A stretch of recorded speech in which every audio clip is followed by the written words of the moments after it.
So you want to get into cyber, but you're struggling to understand just how to do that. Or maybe you've already tried and you're struggling to really just break through and to finally get that cyber job that you actually want. Now, today I will be covering exactly how I did it and exactly how I see people have the best success at actually doing it, and why there's so many people that are struggling to actually break in. So that's what this video will be about today. Let's go. So first of all, one of the biggest things that people seem to have no clue about is ATS. It stands for Applicant Tracking System, and it essentially scans people's CV to be able to automatically skim through it and to then give employers a few CVs that they can actually look at and consider and actually invite for interviews, etc. And it's heavily based off of keywords, not only for the general role that you are trying to break into, right?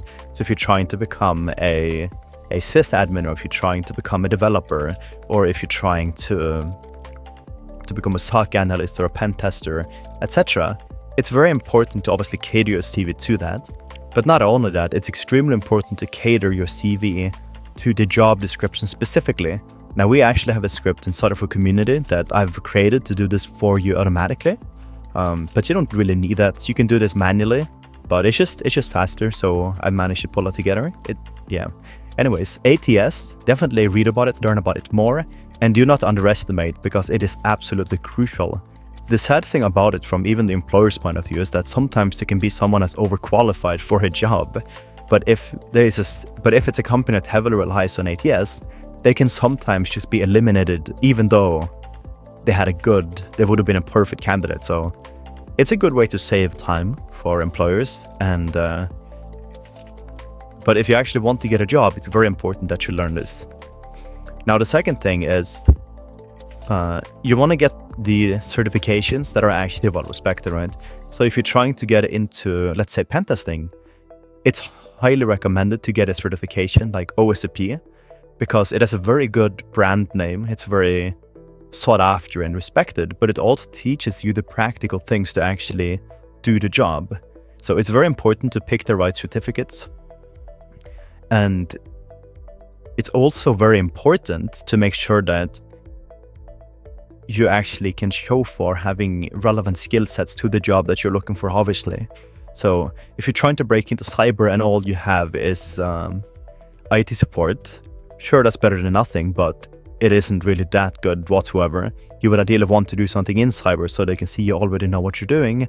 Or if you haven't done that and you lack experience, the best way you can pretty much do this is to create a lot of labs. Set up your own labs of sorts. There's plenty online that you can find, but pick something that makes sense, right?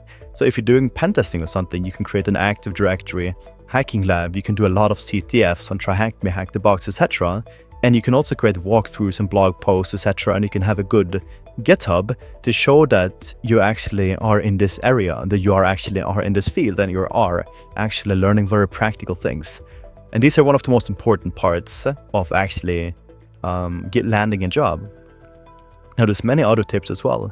Go to meetups where you can find possible future employers. You can join a lot of online groups like Discord groups where there might be a lot of employers. Again, you just have to research and find these for yourself, but every bit counts. Now, I definitely recommend having a LinkedIn, as there's a lot of employers that go on LinkedIn to find future employees. And it doesn't hurt whatsoever to create connections on LinkedIn, especially if it's done in a personable and reasonable way, especially with the people that you actually would want a job within, right? But yeah, I think with all of these tips and not neglecting it and actually putting in the work, I think that you will be having a pretty damn good job at getting the role that you want. But again, if you're going to be lazy and not do any of these, then you don't deserve getting the job to begin with. But if you want help, specifically with the offensive side of security, pentesting, we've actually created multiple practical courses on, and we even have one on OSCP itself that I mentioned earlier, where we essentially break down everything that you need to know to absolutely crush that exam. There's so many people that struggle with that exam and to fail because of it, and I really don't want that happening to you guys. In the community as well, there's many people going through that right now.